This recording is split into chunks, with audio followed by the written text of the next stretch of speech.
ఇల్లు సూపర్ కట్టేవరా. ఏంటి ప్రిన్సిపల్ కూడా సైడ్ ఇన్కమ్ ఉంటాయంట్రా? చిచే అలాంటిదేం లేదు. బ్యాంక్ లోన్ రా, నెల నెల వాచిపోతుంది. ఇల్లు అదిరిపోతే లోన్ వాచిపోతాయి, అది రూలు. తమ్ముడు మన స్పీడ్గా ఉన్నాడు. ఆ స్పీడే నన్ను ఇలా నిలబెట్టింది అక్కే. సరే నువ్వు ఫ్రెష్ అవ్వు, నేను లంచ్ ప్రిపేర్ చేస్తాను. ఇదేరా నువ్వు ఉండబోయే పెంట్ హౌస్. బాగుందా? ఎందుకు బాగోదురా, అనాథాశ్రమంలో పెరిగిన వాళ్ళం. ఇదంతా బోనస్ కింద లెక్క. సరే నీకు ఏ సబ్జెక్ట్ లో కమాండ్ ఉంది, అంటే దేనిలో మంచి గ్రిప్ ఉంది అని. ఊరుకో, మనకి గ్రిప్ లో కమాండ్లు ఏంటి? నా మాట సంగతి తెలీదా? బాగా కష్టపడితే జస్ట్ పాస్. నువ్వేదో ఒక లాంగ్వేజ్ సెర్చ్ చేయరా. పోనీ ఇంగ్లీష్ చెప్పిన ఇంగ్లీష్, పోయమ్స్, పోయట్రీ, రొమాన్స్. బొంద పోయిమ్స్ పోయిటరీ రెండూ ఒకటే. ఇక్కడే అర్థమైంది ఇంగ్లీష్ ఏంటో. కొన్ని సర్లే వదిలే. హిందీ పోస్ట్ ఒకటి ఖాళీ ఉంది, నీకు హిందీ వచ్చా? ఉప్పెన ప్రవాహం కొట్టుకుపోతారు మీరంతా. ఎన్నాళ్ళు నార్త్ ఇండియాలో నాటుకుపోయాం. దేవుడా, ఆ పెద్దాని పని అయితే తొందరగా పూర్తయితే బాగున్నాను. వీడిని భరించడం చాలా కష్టంగా. దేవుడు అంటే గుర్తొచ్చింది, ఇక్కడ దగ్గరలో కలర్ఫుల్ టెంపుల్ ఏమైనా ఉందా? కలర్ఫుల్ టెంపుల్ ఏంట్రా? అంటే ఎక్కువ అమ్మాయిలు వచ్చే బాగా కలరింగ్ ఉన్న టెంపుల్. ఈ గుళ్ళో దీపాల కంటే అమ్మాయిలు ఎక్కువ ఉన్నారేంటి? God, you are fantastic, I'm romantic.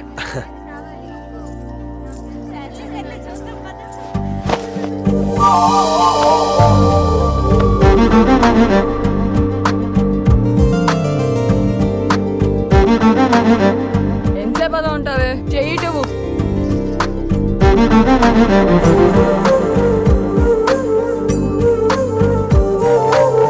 అమ్మాయి మీద పడితే బరువుగా ఉండాలి గాని హాయిగా ఉందేంటి?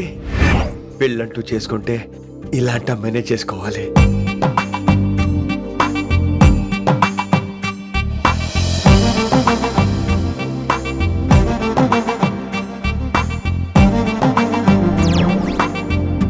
నాన్నగారు బాగున్నారా వినమ్రా? బాగున్నారండి. వినమ్రా ఏంటో కాస్త ఈ దీపం తీసుకెళ్ళి ఆ నందీశ్వరుడి దగ్గర పెట్టమ్మా.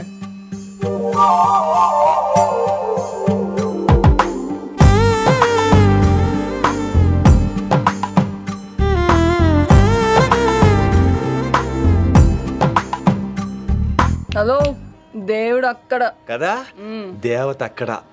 తప్పకా ఏమండే, దర్శనం బాగా జరిగిందా? కొంచెం ప్రసాదం మాకు కూడా పెట్టొచ్చు కదండి. ఆగండి, మీ పేరు రాదా? కాదా? సీత, గీత, జ్యోతి, శాలిని, హేమల్ని. ఏమండి, మీరేదో వంకతో నాతో మాట్లాడాలనుకుంటున్నారు, నాకు అర్థమైంది. అర్థమైందా? మరి ఏదో వంకతో నీతో మాట్లాడుతున్నానంటే ఎందుకంటావు? పో నేను చెప్పనా? ఇందాక ఫస్ట్ టైం నేను చూసాను చూడు, అప్పుడే లవ్ ఎట్ ఫస్ట్ సైటా? ఇలాంటి వాటి మీద నాకు నమ్మకం లేదు. నమ్మకం ఇప్పుడు నీకెవడైనా అతడు? అలా కాదు గాని నా నంబర్ నోట్ చేసుకో. అమ్మాయికి అలా నెంబర్ ఇచ్చేస్తారేంటి? హలో, ఇప్పుడు అమ్మాయిని నంబర్ అడిగితే తప్పు గానీ అమ్మాయికి నంబర్ ఇస్తే తప్పేంటండి? ఇప్పుడు నేను ఫోన్ చేస్తే మీరు ఎట్లేదు అనుకోండి, నేను తెగ ఫీల్ అయిపోతాను. అదే నా నంబర్ మీదే ఉందనుకోండి, అయినా నేను చేయను. ఇవాళ చేయకపోవచ్చు, రేపు చేయొచ్చు, ఎల్లుండి చేయొచ్చు. అసలు ఏంటిదంతా? పాజిటివ్ థింకింగ్ అండి. అందుకే రాసుకోండి 888 555. నేను వినలేదు. నేను చెప్పలేదు 6666. లవ్ ఎట్ ఫస్ట్ సైట్ మీద నమ్మకం లేదు కాబట్టి ఇంకెప్పుడు నాకు కనిపించుకో. రెండోసారి కనిపిస్తే 3 ముళ్ళు వేసేస్తాను.